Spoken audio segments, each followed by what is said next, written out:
اعوذ باللہ السمیع العلیم من الشیطان الرجیم بسم اللہ الرحمن الرحیم۔ ایک دن میرے نبی صلی اللہ علیہ وآلہ وسلم صفا پہاڑی کے قریب بیٹھے ہوئے تھے کہ ابو جہل آ گیا۔ اس بے ایمان نے حضرت محمد صلی اللہ علیہ وآلہ وسلم کو گالیاں نکالیں، پتھر مارے۔ ایک لونڈی یہ سارا ماجرا دیکھ رہی تھی۔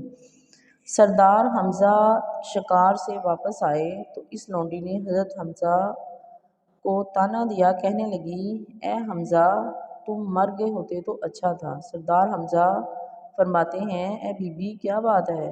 یہ بی بی کہتی ہے، آج ابو جہل نے نبی پاک کو بڑی گالیاں نکالی ہیں اور مارا پیٹا بھی ہے۔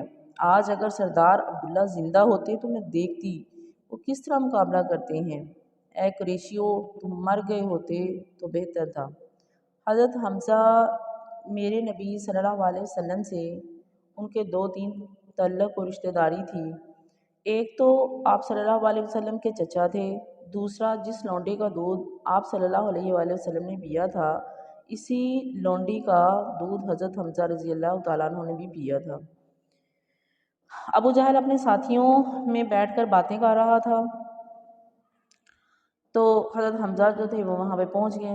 انہوں نے کہا، آج میں نے نبی پاک، ابو جہل جو تھا وہ اپنے ساتھیوں کو بتا رہا ہے کہ آج میں نے نبی پاک کو بڑی گالیاں نکالی ہیں۔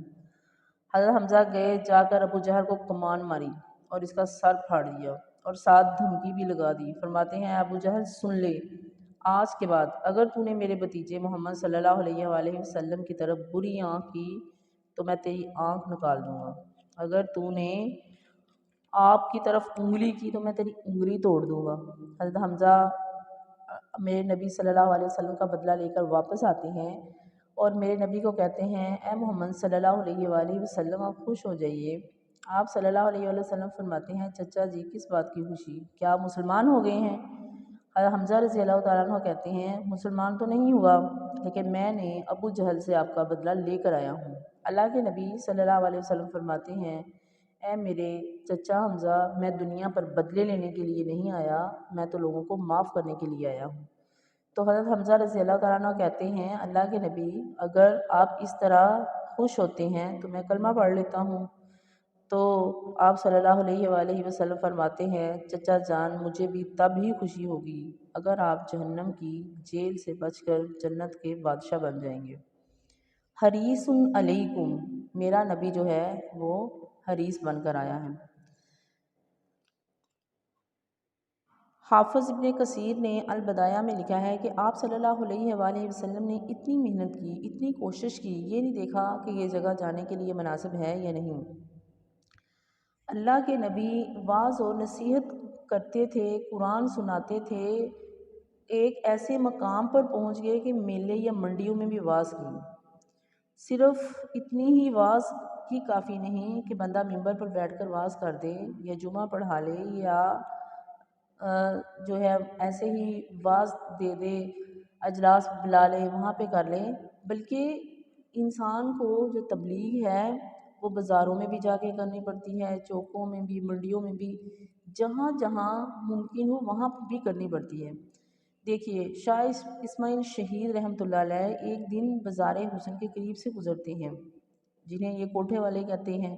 آپ کے ذہن میں یہ بات آئی کہ عام واضح تو کافی کر لی ہیں، یہ بیویاں جو اپنا حیا اور عزت لٹا رہی ہیں، اگر ان کو واعظ نہ کی تو کہیں قیامت کے دن اللہ کے دربار میں یہ دعویٰ دائر نہ کر دیں۔ یہ سوچ کر شاہ اسماعیل شہید نے جس حویلی میں یہ اپنا حیا لٹاتی تھیں، اس کی کنڈی کھٹکھٹا دی۔ ایک عورت باہر آئی، آ کر کہتی ہے، شاہ جی آپ اس طرح؟ آپ فرماتے ہیں، سب اکٹھی ہو جاؤ، میں ایک مقصد لے کر آیا ہوں۔ یہ تمام عورتیں جمع ہو جاتی ہیں تو شاہ اسماعیل شہید ان کو قرآن پڑھ کر سناتے ہیں۔ اللہ اس بات کا گواہ ہے کہ جب قرآن جو ہے انقلاب کے لیے پڑھا جائے تو اللہ تعالیٰ ہدایت بھی نصیب فرما دیتا ہے۔ اللہ تعالیٰ نے ہمیں قرآن دیا، حدیث دی، بخاری دی، مسلم بھی دی، سنن ابو داؤد بھی دی ہے، نسائی بھی، ابن ماجہ بھی، ترمذی بھی۔ دیکھیے یہ ساری کتابیں جو ہیں اللہ تعالیٰ نے ہم مسلمانوں کو عطا فرمائی ہیں۔ تو کیا ہوا کہ شاہ جی جو تھے وہ قرآن سنا رہے تھے، تو وہ عورتیں جو تھیں وہ قرآن سنتے سنتے رو رہی تھیں، ان کے اوپر قرآن کا جو تھا وہ اثر ہونے لگ گیا تھا۔ آپ نے قرآن کی سورۃ نور پڑھ کر سنائی۔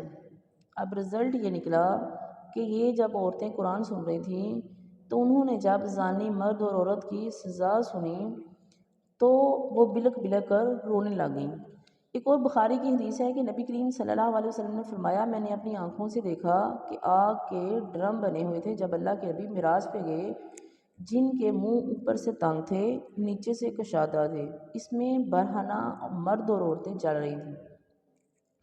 آگ ان کو اوپر اٹھا لیتی، اسی طرح محسوس ہوتا تھا جیسے یہ باہر گریں گے، لیکن دوبارہ نہیں گرتے تھے بلکہ اسی آگ میں گر پڑتے تھے۔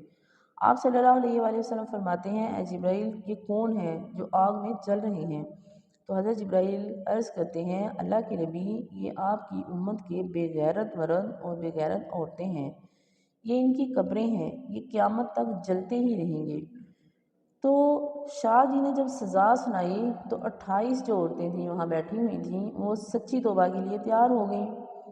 آپ نے ان کو جو تھا ایک اچھا مسلمان بتایا، ان کی طریقہ کار بتائے، تو ان سب عورتیں جو تھیں انہوں نے نکاح کر لیے۔ اور یہ جو سب سے بڑی عورت تھی یہ کہتی ہے، شاہ جی اب میں یہ رہ کر یہاں کیا کروں گی؟ شاہ جی فرماتے ہیں، بی بی تیرا کیا مقصد ہے؟ یہ بی بی کہتی ہے، شاہ جی آپ اللہ کے راستے میں جہاد کر رہے ہیں، میں بھی آپ کے ساتھ جاؤں گی۔ شاہ جی فرماتے ہیں، بی بی تو وہاں کیا کرے گی؟ تو یہ کہتی ہے، شاہ جی جن گھوڑوں پر چڑھ کر آپ جہاد کرتے ہیں میں ان کو دانے پیس کر کھلاؤں گی، ہو سکتا ہے میرا نام بھی مجاہدین میں لکھا جائے۔ اب دیکھیے اللہ تعالیٰ نے اس عورت کو ہدایت دی تو یہ بھی شاہ جی کے ساتھ جو ہے وہ چلی گئی۔ تو وہاں پہ آپ جب کبھی بالا کوٹ جائیں تو دیکھیں جہاں پہ شہیدوں کی قبریں بنی ہوئی ہیں، شاہ اسماعیل شہید کی قبر کے بالکل قریب اس بی بی کی بھی قبر بنی ہوئی ہے۔ تو کہنے کا مقصد یہ ہے کہ جس کو اللہ تعالیٰ نے دین کی نعمت سے نوازا ہے، ہم سب کا یہ فرض بنتا ہے کہ ہم کوشش کریں، محنت کریں کہ شاید اللہ تعالیٰ جو کوئی بھٹکا ہوا ہے دین سے تو وہ راہ راست کے اوپر آ جائے، اس کی بھی دنیا کے ساتھ ساتھ آخرت بھی سنور جائے۔ جیسے کہ ہمارے پیارے نبی صلی اللہ علیہ وآلہ وسلم محنت کرتے رہے ہیں، ہر ممکن طریقے کے ساتھ جو ہے ہر کسی کو کلمہ پڑھ کے سنایا، بہت زیادہ محنت کی، پھر اللہ نے ان کی محنتوں کے رنگ لا دیے اور پوری دنیا کے اوپر اسلام کا پرچم جو تھا وہ لہرا دیا۔ اللہ رب العزت ہمیں بھی ایسے ہی واعظ و نصیحت کرنے کی توفیق عطا فرمائے، آمین۔